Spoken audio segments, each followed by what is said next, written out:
I'm using a throwaway because if any of my friends or family see this, I don't want them to know my main account, since I have some very private things on there. I, a 21-year-old girl, lost my mom when I was 14. Dad remarried when I was 17. My stepmom has a 15-year-old daughter. She and Dad had a 3-month-old boy, and now she just gave birth to a little girl.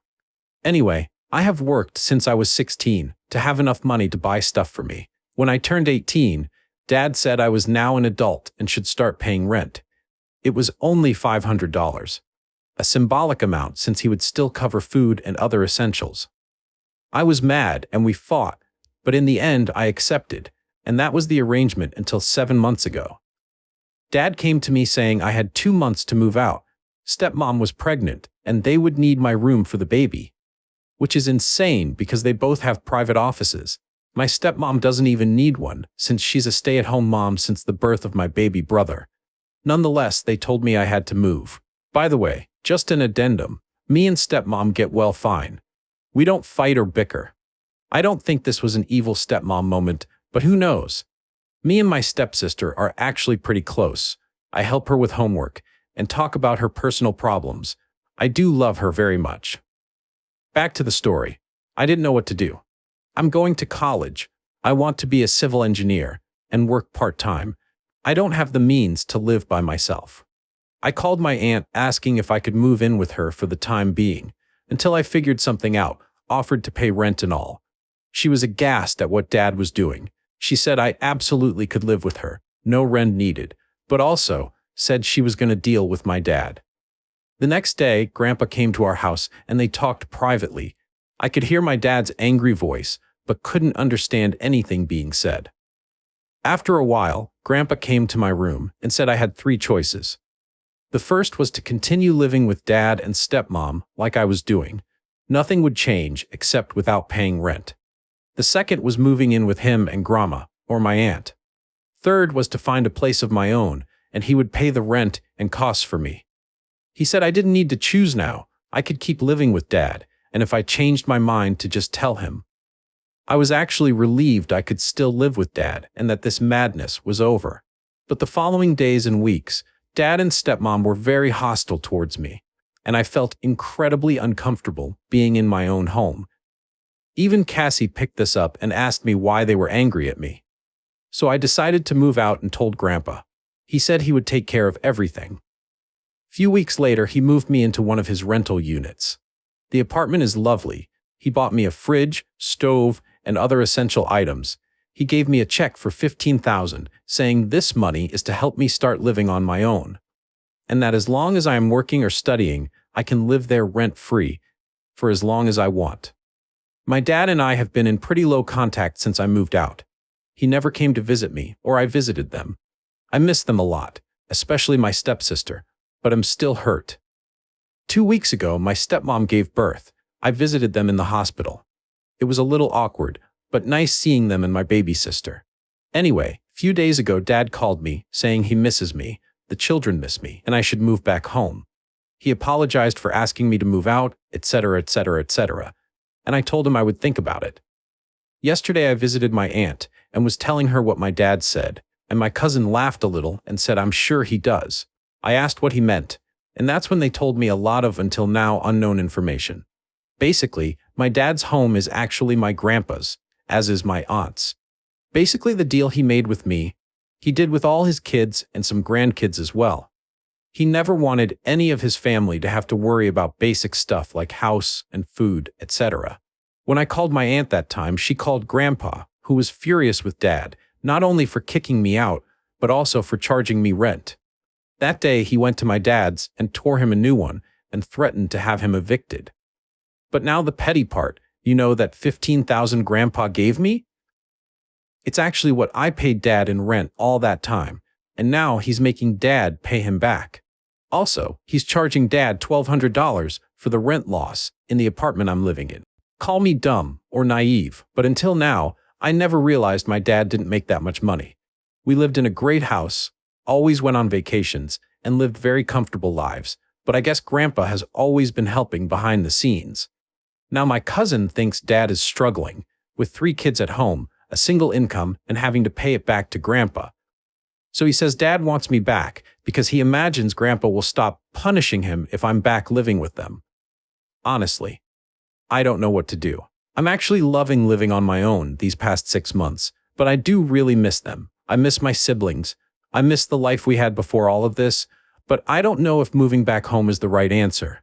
And also, I'm hurt because the reason he wants me back is money. Honestly, I just wanted to vent. Update. I wanted to give you guys an update since you've all been so helpful and kind to me.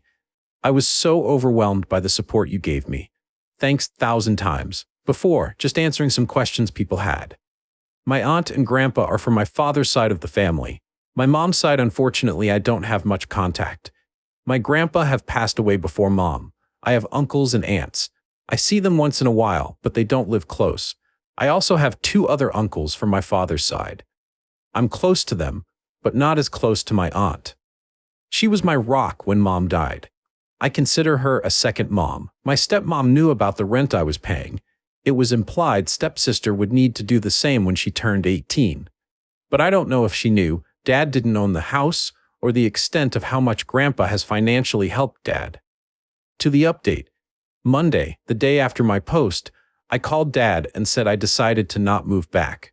I didn't mention anything I was told, just that was well settled here, and moving back seemed like a step back. But I also said I wanted to keep in contact with them.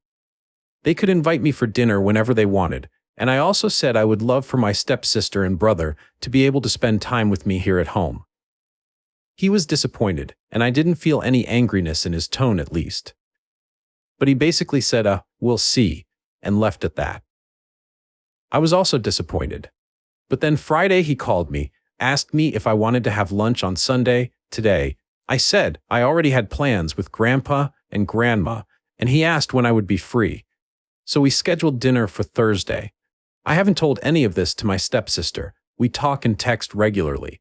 She also hasn't heard them talking about me, but she did say her grandma, her mom's mom, is there to help with the baby and is being incredibly annoying. I laughed at that.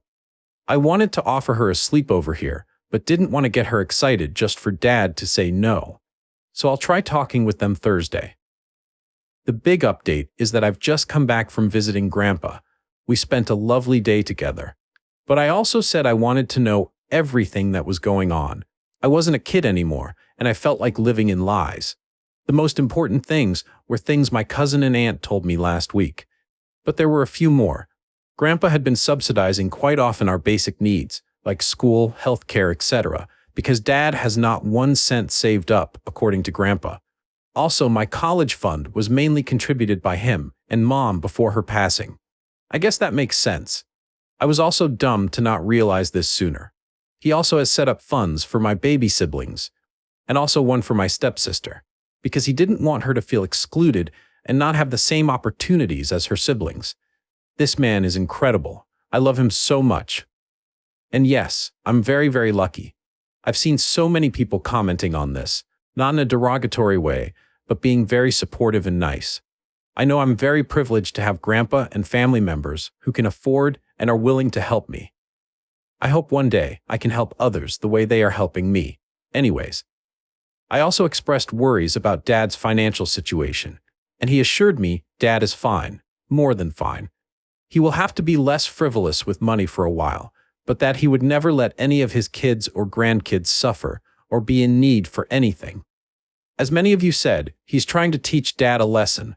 I should have taught him a long time ago, so I'll stay out of it. I don't think I'll tell Dad that I know all of this. I know many of you said to confront him, but I think it's for the best if he continues thinking I'm oblivious.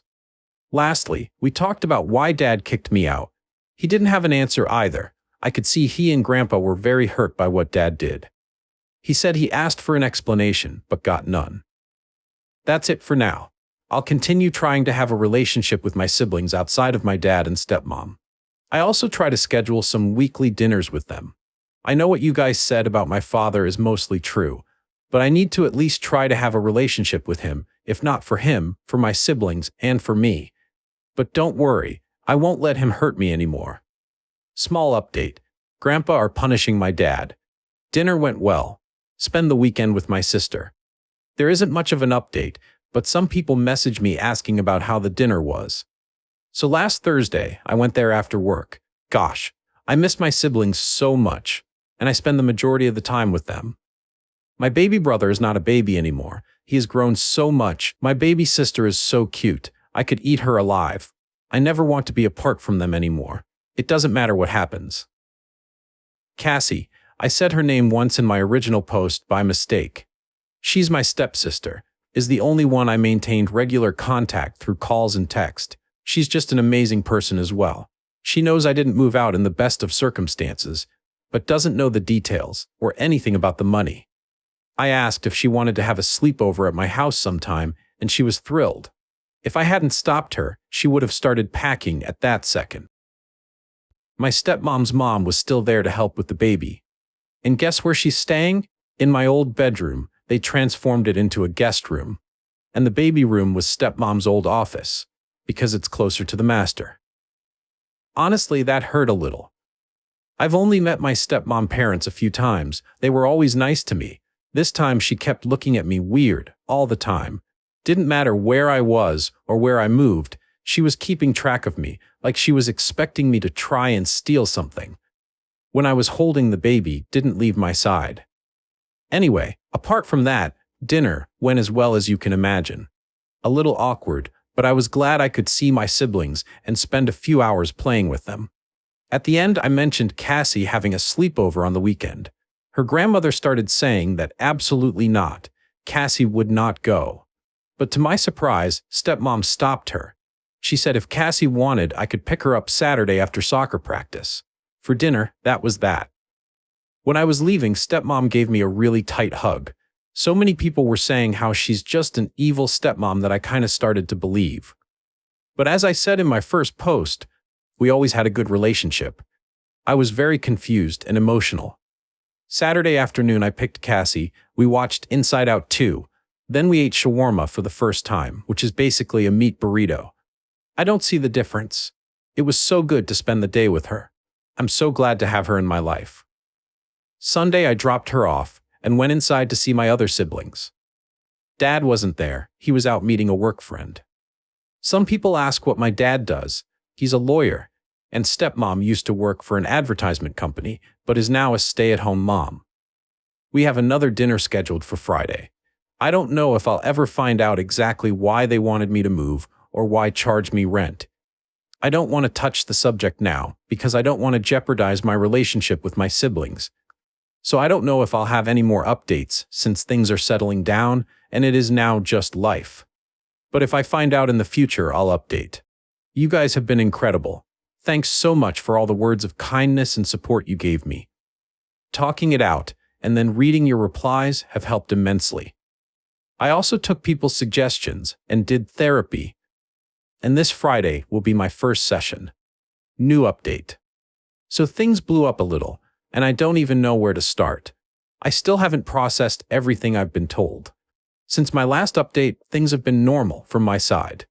I had another dinner with my parents the Friday before last, stepmom's mom, who I'll call Ebby, meaning evil puss. Spoilers was still giving me the dirty eye, but I ignored her. I had scheduled dinner with them for last Friday, and I was talking to them about taking my little brother to the park yesterday. But Wednesday, my dad called me asking if I could instead postpone dinner and instead go to Grandpa on Saturday because he needed to talk with the whole family. Meanwhile, I had been talking to Cassie, and she's been telling me, stepmom, I'll call her Samantha, and Ebby have been fighting a lot. Well, last Sunday, Samantha's father showed up.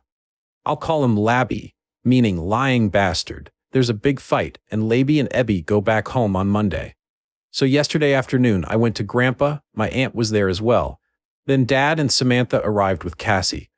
Dad was clearly embarrassed. He apologized to me, to my grandpa. Samantha apologized to me as well. And Dad gave an explanation, apology, reason for everything that happened in the last few years. Some things I already knew, but Cassie didn't. She was present for the whole thing. So I'll try to tell everything here. I don't know how coherent I'll be, but I hope you can follow me. Years and years ago, Grandpa and a friend started a company. The company was very successful. When Dad was 25, Grandpa sold the company and made a lot of money, so he decided to gift each child a home. He gave his kids $350,000 each, with the promise they would use to buy homes or pay out the mortgages. Grandpa had seen people lose their homes and didn't want that to happen to his kids. Dad didn't buy a home, however. He actually moved to New York to start his own practice and become a big and successful lawyer. And as you could imagine, things didn't turn out so well for him. Half a decade later, he has no money left, can't pay rent, so he reaches out to Grandpa and moves back home. Grandpa helps him find a job with a buddy of his. After a while, Dad starts to put his life back together, rents a home and move out from Grandpa's, meets my mom and starts dating her. They fall in love. After a while, he asks to marry her. Before they married, Grandpa came to them and said he would gift them a home. He had already talked with his other kids, and they were fine with it. But because he didn't trust Dad, and the home is so, Dad's future kids would always have a roof over their heads, the home would stay in his name, and in his will, they would go directly to Dad's kids. So I was actually mistaken before. My uncles and aunt don't live in homes owned by Grandpa, only my dad does. And I think 2 cousins of mine as well. Next thing, I was born. Life is good for a while. Then Mom passes away. Dad struggles with taking care of me alone. That's when Grandpa starts to help financially. Few more years later, Dad meets Samantha, but Dad is embarrassed about not owning the house and that Grandpa is helping him, so he never tells Samantha any of this. For her dad was just a moderately successful lawyer. They marry, she becomes pregnant, she asks if she could become a full-time stay-at-home mother, and Dad is embarrassed to say no, so he tells her it's fine. In the meanwhile, now with 3 kids, plus a stay-at-home mother wife, Dad is struggling even more. Grandpa is helping more, and Dad's savings are being diminished day by day. Dad admits that he kinda threw Samantha under the bus to Grandpa, blaming her for his financial problems to Grandpa, so Grandpa would continue helping for the sake of the kids. Now I need to go back a little and talk about Labby and Ebby. Just as Samantha, they think Dad is a rich, successful lawyer, and they start saying to Dad how he's spoiling me, how I'm going to be irresponsible with money, how I have an easy life, that when Labby was my age, he had to pay rent to his dad, and he did the same with his son, Samantha's brother, and how successful they became, never needing anything from anybody, bootstraps, etc., etc. And apparently that got into Dad's head. He became afraid I would be dependent on him, or more likely Grandpa and his money, instead of being successful on my own. He became afraid I would be a failure, like him, that still needs his dad to bail him out. So he started getting parenting advice from his in-laws. Why not ask his own dad, who's much more successful and raised 3 over 4 of his kids to be successful as well? I asked. And apparently it's because he felt embarrassed. That comes up again and again and again to explain Dad's action. Embarrassment. He didn't want Grandpa to think even less of him. Therefore, the rent idea, which was a suggestion from Labby, Dad says his initial plan was to save the money and give it to me later. But with a new kid, Samantha not working, and trying to project to Samantha and his in-laws how things were fine, saving the money became impossible according to him.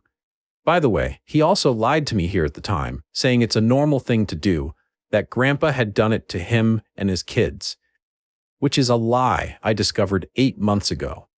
But with everything else that happened, that seemed small at the time.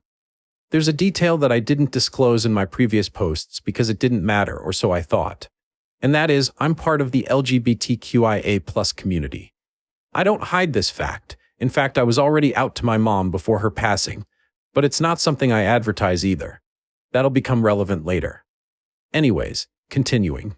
Labby becomes Dad's confidant, and he starts to open himself to him about his money troubles, and Labby start to say things like, I should move out, and things like that to Dad, which is rejected initially. Then Samantha becomes pregnant again, and Dad panics. That's when Labby and Ebby come to Dad and say they would help him, not only financially, but Ebby would move in with him and Samantha after the baby to help out, and even convince Samantha to go back to work, since Ebby would be there taking care of the kids. But for that, I needed to move out. Their reason is because the home wouldn't be able to accommodate Ebby, and that it was time I left the nest, etc. So they convinced Dad I needed to move out. Dad didn't tell Samantha any of this, keep in mind. Only that he thought it was the best for me, and the baby coming was just a great opportunity. According to them, Samantha was against this, but Dad pulled the "my daughter, I know best" card, so she deferred to him. They tell me I need to move out. I talked about this from my point of view. That day, Grandpa goes to my dad's home, and they have a huge fight. Not only Dad and Grandpa, but Dad and Samantha, because it was then she discovered Dad didn't own the house, Dad had almost no savings, and Dad was dependent on Grandpa. Dad's deal with her parents was still a secret. At this point, I asked Samantha why then she acted so hostile towards me after that day, so much that made me unwelcomed and wanting to move out. And she looked shocked. She apologized to me and started to cry, saying that she was never mad at me, but at Dad, that she had no idea she was to blame for me moving out. I was crying as well. I said it's not her fault. And guys, I know many of you have said bad things about her, and I don't blame you. But I do believe her. The look on her face when I said I felt unwelcome, and that's why I moved out, it's not something you can fake. Now I'm thinking she's as much of a victim of my dad's actions as me, and all this time she was just trying to give me space. So going back to events, I move out, Grandpa not only cuts Dad from all financial support, but starts to charge him money for the house. The only thing he continued paying for is Cassie's education. Now everything is in the open, and Dad and Samantha have to cut everything. Dinners, expensive foods, sell her car, etc. Labby and Ebby give them some money as well to help out. Poor Samantha is stressed out, pregnant, with a lying husband. I'm actually sad for her and what she went through. I was looking at Grandpa, and I could see he was as well. I don't think he realized the amount of stress he was placing on her. I don't know how he will proceed from now on regarding Dad and the house. Before the baby is born, Ebby moves in with Dad and Samantha. Samantha gives birth. Things are normal. But with the new baby, Dad feels even more guilty over what happened, and that when he calls me. Again, this part I already told you. Jumping to when I went to dinner the first time. Dad and Samantha also recognize Ebby acting strange towards me. After I left, they talked. Nothing came from it. But Samantha kept talking to Dad about her mom, and Dad started to tell her his conversations with Ebby and Labby about money and raising kids, etc. After my second dinner, Samantha confronted her mom, and they had a huge fight. And apparently, that's when she said something in the lines of, "I can't believe you're letting that back into your home after getting rid of her." And that's when the coin dropped for Dad, and he realized how much of a fool he has been. They kicked Ebby out, Labby came to pick her up, and they had another fight. Dad actually wanted to act as nothing had happened. Continue with me visiting and rebuilding the relationship. But Samantha put her foot down and said he needed to come clean about everything, not only to me but Cassie and everyone as well. And so we came to the present. I was crying, Samantha was crying, Cassie was crying, Dad was crying, Aunt was crying, Grandpa was crying, Grandma, who hadn't said a single word, was holding me tight. According to Dad, that's all. No more lies, no more deception. Dad and Samantha left after that. I slept at Grandpa's because I was in no state to drive. Came home this morning, took a damn long shower, cried a lot. And now I'm typing this out to see if it helps me make sense of all of this. Make sense of my thoughts and feelings. I guess that's the end of the story. I don't know what I'm going to do now. I feel sad, angry, sorry for Samantha and Cassie. I feel everything and nothing. I'll be calling my therapist tomorrow to see if we can book more sessions. I've been going every Friday, but I can't wait a whole week. On the bright side, whoever had bet evil step-grandmother won.